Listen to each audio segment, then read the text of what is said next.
You're listening to Supervision with a Vision, where we discuss all things supervision. I'm your host, Sarah, professional counselor, marriage and family therapist, play therapist, eating disorder specialist, and cookie lover, with my co-host, Heather, marriage and family therapist, certified Together in Texas counselor, a Texas transplant from California, and outdoor adventurer. Hi, welcome to Supervision with a Vision. Today we're talking about group supervision. This week we read How Do Your Family and Friends Affect Your Health? Published in Psychology Today 2023. That's right. Yeah. So it is a little bit of a twist on our article. We're focusing on group supervision, but we did want to say to all of our listeners that we are really excited about our 100th episode. Yes, it was great fun, and I hope that we have another 100. Oh, yeah. Or several hundred. Yeah. So we're talking about group supervision, and Heather, the first point in our article that we read this week was that positive social relationships increase functioning. Right. Do you find that to be true in group supervision situations you've been involved in? Absolutely. And I think they grow, right? Like the positive, the more connective your group is when you're leading a group of supervision, at the beginning, it won't feel this way, but towards the middle ground or towards the end of group supervision, it starts to grow because you kind of know what each dynamic role is in the group, or you have someone that always asks about this kind of client. Yeah. Have you experienced that as a supervisee or as a supervisor, that maybe that you were slow to get started and then it kind of the productivity or the benefits ramped up? Yes. I think probably actually the last group supervision that I ran, it's been a couple of years since I ran an actual group supervision with, well, I guess more than two as a group, but that really it started out like a hodgepodge. It was from not just my convenience, but I had enough supervisees that all needed certain timing, and it ended up that I was doing supervision all day on Fridays.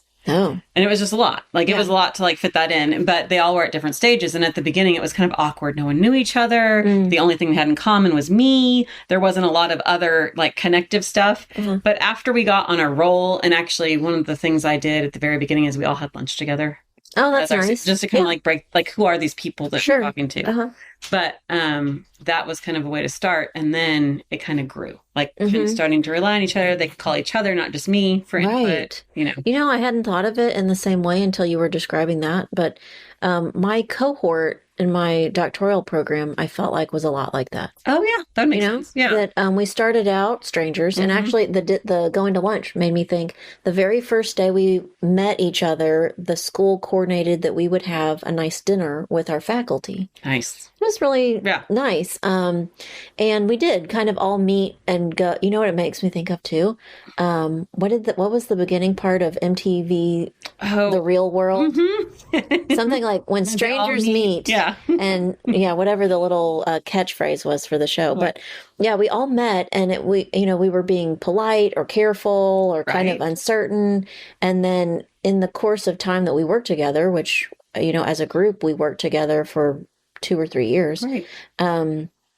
With that newness broke down and we were more productive. Right. And everyone finds their role within the group. It may not always be rigid and defined, but everyone kind of finds people's personalities come out, people's, Yeah, I agree. Actually, I hate to say my cohort doesn't, we don't work together in the same way anymore, but just a week ago, I called someone, an old classmate, and just like you're describing, I said, you're my go-to person for this. Right. So I have a question. And she was great for that. She answered and gave me feedback, and she was the person to go to for that kind of question. Absolutely.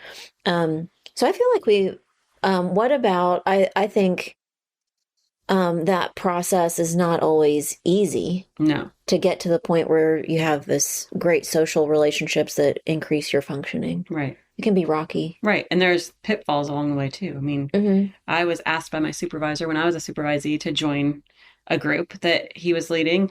And I went the first time and I went, not really for me. Nope. And he said, I'd really like you to continue that. And I tried. But it was just, I was at a different point in my life personally than the rest of the group was. And I was so different from them that it just didn't, well, it might have been okay clinically, but it wasn't going to work for my schedule anyway. It just ended up not work. It was kind of like one of those like, oh, it just didn't work out, but it can be rocky. Well, and I was thinking that within my cohort, but other groups that I've either supervised or been a supervisee in, I think it's nice when the group has different perspectives, because either like my friend who I called this past week, she could give me feedback that somebody else couldn't. Or she had an expertise that I don't have and that I was looking for.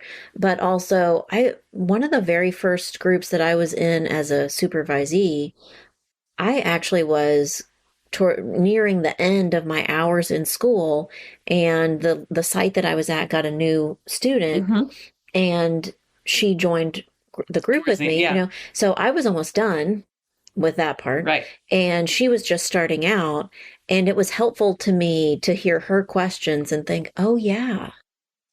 Or even realize, oh, I asked that question and now look how wow, I wouldn't have known and by myself that I've grown so much, or that so much has changed.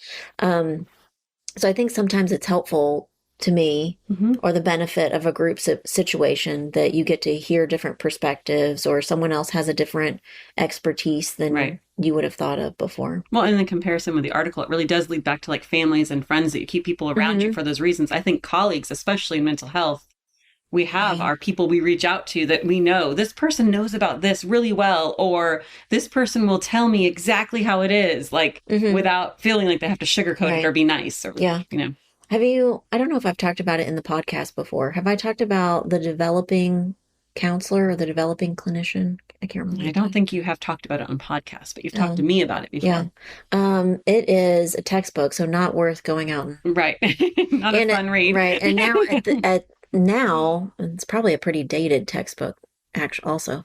But I was required to read it at some point. And there are basically 3 sections. They interviewed qualitatively counselors 1 to 3 years out of school, counselors 5 to 7 years out of school, and counselors 30 or 35 plus years out of school. And so when I was required to read it, I went, but I am the first group. I don't want to read that section. And so I skipped to the last section, and all of these people were interviewed qualitatively separate from each other. So they didn't know each other, and they weren't interviewed at the same time. So the answers they got were pretty unique and unaffected by the other person's answers. Every single one of them said, build a network. Oh, yeah, absolutely. And they talked about in really sweet detail what that had meant to them over the years and how they used it. And because they were 35 plus years out of school, they said that a lot of their network had died. Right. I mean, that they're like, and even the way they said that too was like, I mean, realistically, it's going to happen. We're old. So they said that they would continue their routines with their friends even after they passed away. So that more than one of them said that they still held the same routine and would go get coffee on Friday mornings and pretend that they were sitting with their peer and then do like a client consultation and get this benefit out of, oh, if she were here, I know she would tell me. She would tell me to look at it from this perspective, and I hadn't thought about this. So I mean that in a case study of itself is emphasizing that, you know, the positive relationships are really increase our effectiveness or functioning as a counselor. Do you think there's the potential for that in group supervision, that through that you start to build a network? I think you do, because I mean, I know even at our office, like where with my colleagues that I work at, we will say to each other, hey, who do you know that will do this and this? And if they give me back the same person I already know, well then, they're full, or they can't do, who else do you know that I'm not thinking of? And so it does quickly, once you make that connection, you continue to build like, I liked what I got back, or, you know. So I think my cohort, my PhD cohort, we've done that, and I was surprised. The first time it happened when someone said, I know this is such a long shot, but who do you know in the state of New York that does this? And I went, I know someone. I actually do know someone, and I actually know that they know people. So let me get you. I mean, I was surprised, and it was a benefit. So, but I think even networking for the sake of maybe not referrals or sending sending clients to people, but like broadening your knowledge. Right. Like thinking outside the box of like, well, this is what I know, but who can teach me this? Or what could I learn from paying attention to the, this person's talking in a group about this. I need to zone in on it. Yeah. Okay, Heather, the next point in the article was that isolation hinders growth. I can see that. I mean, I think that is why my supervisor wanted me to join that group. Yeah. But, a gentle nudge. Nudge, go. Yeah. But I can see that if you're only meeting, I mean, a lot of people do this. They only meet with their supervisor. They don't have group supervision at all. Either it doesn't fit in the schedule for them or their supervisor or whatever. Maybe it's not even offered. But you're only getting that direct feedback. It'd be like learning math and only having one math teacher. Yeah. And they do it this way. Yeah. And then you learn later, you can do it a different way. Stay with us. We'll be right back. Hey, quick question for you. Are you someone who wants to be fit, healthy, and happy? And what if I told you you could get your dream body by simply just listening to a podcast? I'm Josh. And I'm KG, and we're the hosts of the Fit, Healthy, and Happy podcast. Listen, we get it. Fitness isn't easy. Carbs, no carbs. Just stop, okay? It doesn't have to be that complicated. And that's why we made this podcast. We get straight to the facts so you can become your best you. So the way to check us out is click the link in the show notes or search Fit, Healthy, and Happy podcast on any of the major podcast platforms. We'll see you soon. I don't know that to me in my mind, that looks like mind mapping or some kind of diagram, that you in the middle and just one little line between you and your supervisor back and forth, and that's it. Right. Versus you in the middle and a spider web of people that you that you have connect with either directly or indirectly, or that you have interaction with them on a regular basis, and the kind of feedback, information, support. I feel like we skipped that when we're talking about social relationships, that the support that you get in a group is so important. So when I think the idea that I think of instantly when I think about isolation hindering growth, I think about how isolating private practice can be. You have to be very conscious about not letting it be isolating. Well, and I think you have done that in the way that you began private practice. You were already part of a little network that supported each other in lots of different ways. I thought that I did that. I don't think that I emphasized that enough when I started private practice. I wasn't sharing an office with anybody. Well, I was subleasing an office from someone, but the way that worked was the days they weren't there, is when I was there. So you were there by yourself. Right. So I was alone in that. Right. And alone, and went from lots of coworkers all the time at an agency to none. Right. And I do think, I kind of joke that counselors that operate like that for a long period of time can really start to do some weird things. They do. I don't think it's a joke. I think it's like just a truth. Yeah. That you don't get feedback from other counselors, or you don't get to see a model or an example of what other counselors are doing, and I think it just can become confusing. Right. I know that this is spurring off into maybe what will be another podcast topic.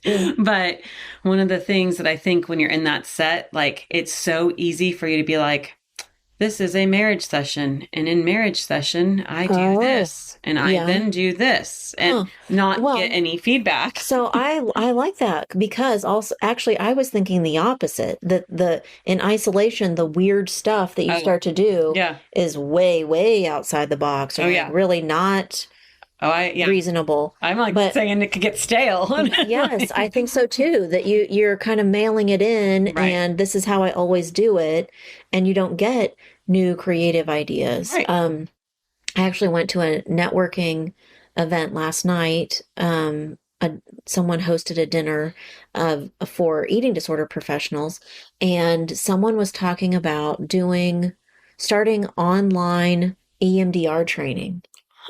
Which I mean, that's popular now. Right. You can do it. But this person was trying to think of how they could improve on it or meet people's needs differently or in a better way.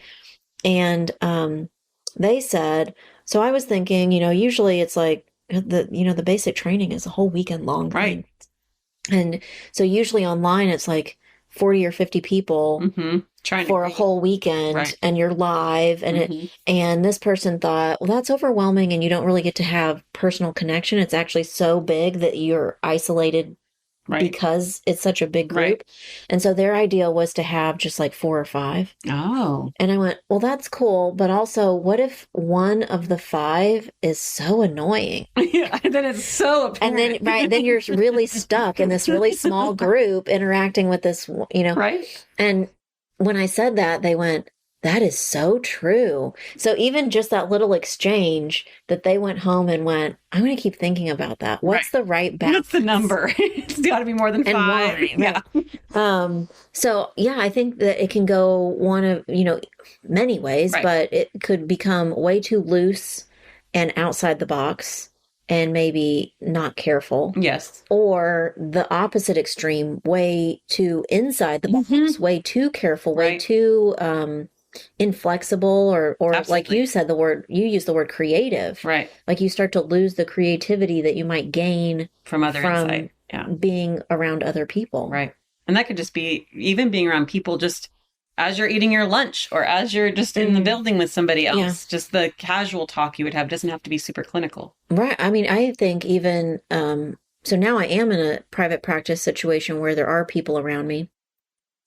To me, I think that those casual interactions do make a big difference. I mean, a group supervision setting makes a big difference, but even the opportunity, at the beginning or end of supervision or in passing in the office to go, whoa, my client, I had like a whole handful of really heavy sessions today. Whoa, that someone else might not really understand what that means or be able to, but a colleague does, to be supportive in that way. But also even like the creativity, like maybe I'm, I did this the other week. I'm working with a younger kid with a diagnosis of ARFID, and we did a food experiment where we created our own trail mix. Oh, fun. Okay. As a way of touching and playing with food, trying different flavors, putting things together. And I'm in the kitchen kind of getting all my stuff ready for that session. And somebody went, what are you doing? What is happening? Yeah, what kind of mess are you making for lunch? And I'm like, no, it's not lunch. It's a set. And explained. And they went, oh. And while they don't work with clients exactly like the clients I work with, it still is a way to think outside the box or maybe. And they went, their reaction was, I would not have thought of it like that. Yeah. And I actually don't care if they eat this trail mix. Right. This is about the experience. Because there's a lot of components to the activity. So, yeah, I think that you can get really loose with the rules. Right. Or you can get too restrictive with the rules and easily when you're on your own and not getting any interaction with other people. Right. Yeah. Okay. The last point in our article, and I feel like we've come to this kind of naturally. The last point in the article is quality is more important than quantity. Right. And I do think that when you have a good group, whether it is a supervision group or it can be a group of colleagues that you're getting consultation from or whatever, knowing the people that are there and that are meshed well together is more important that you're getting the feedback you get will have more substance, more than just being every week we have group supervision at this time. It would be something you just check off the list and go. Right. Or even when you're creating your own network, you obviously handpick those people. Right. It isn't just, well, your office is, half a mile from mine and there's a coffee shop in between. So we're now friends. Right. The end. Right. But that in some way you complement each other or support each other in a way that works for both of you. Right. What about you? And I don't wonder if this is kind of what you mean, with, group supervision every week. What if that was the emphasis just on meeting as a group, and what you do during that group time isn't all that beneficial. Right. I can see that being. And that maybe you emphasize the importance of group supervision to the point where you aren't also sometimes getting individualized support. Right. That there's a balance there. Yeah. As you were talking, I just remembered something. I was in this group a long, long time ago when I was supervisee that it met every week. It was group supervision, but it wasn't really group supervision. It was one person was on every week. Everyone else was present. Oh. But like you only had to really present. I love that. I love that as an example because you miss the value or the quality of the group. Right.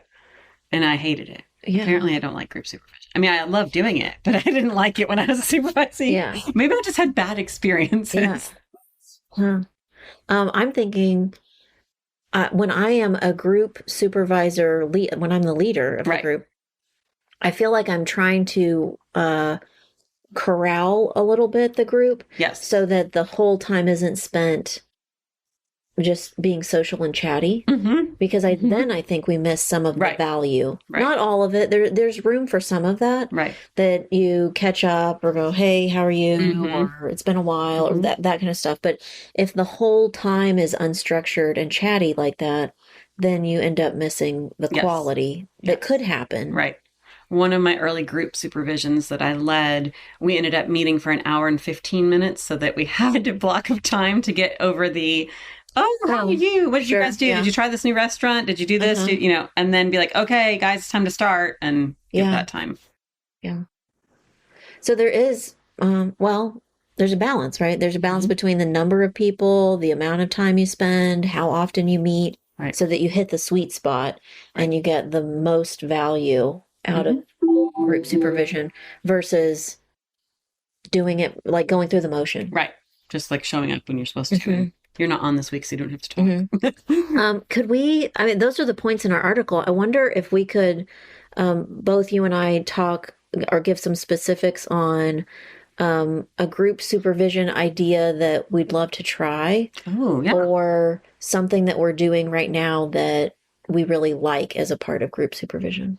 I don't have any group supervision actually happening right now, just due to scheduling. But one of the things that I love to do when I'm leading the group is to ask, like, if I have people working at different locations, like, how would that work at your clinic location if this happened? Or how would, like, asking them to, like, move thought about it. If you had to be at a place where you only do CBT, how would that work?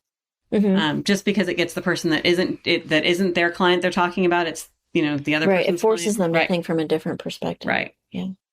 I've talked about it a little bit before. In my group supervision for about a year now, I've had when we meet as a group, everyone comes with a resource that they're going to share in addition to client. And we're going to all talk about a client. But they also come with a resource like a training they took, a book they're reading. An article, something. Right. A community resource that they found useful that they can share. And I think some of what you're describing happens occasionally, that maybe the resource someone brings is specific to their setting. Right.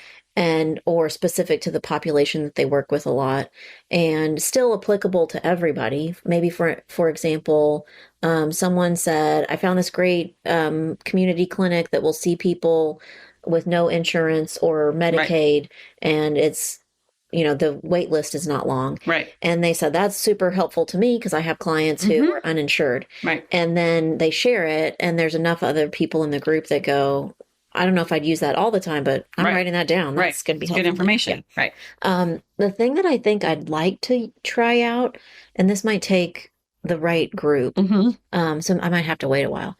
I would like, once I have a group made up of supervisees that I think are a little advanced or kind of they're getting closer to the end of their supervision hours, I would like to the leader to start the group, but be able to hand off the leadership of the group to different people. Oh, I like that. And that they can facilitate or conduct and they might not be the person who feels responsible for giving all the feedback or or redirecting feedback, but that they're they kind of help facilitate the group. Right. Maybe co-facilitate with me would be a different way of doing it. Do you think you would rotate that every time, or would you go like for like this block? I think I would go every time. Okay. Just based on where they were at in their. I'd like that. I don't know. Something I think I might like to try it. But well, thanks today for listening to Supervision with a Vision. And as always, we are always interested in hearing new suggestions for episode topics. Thanks.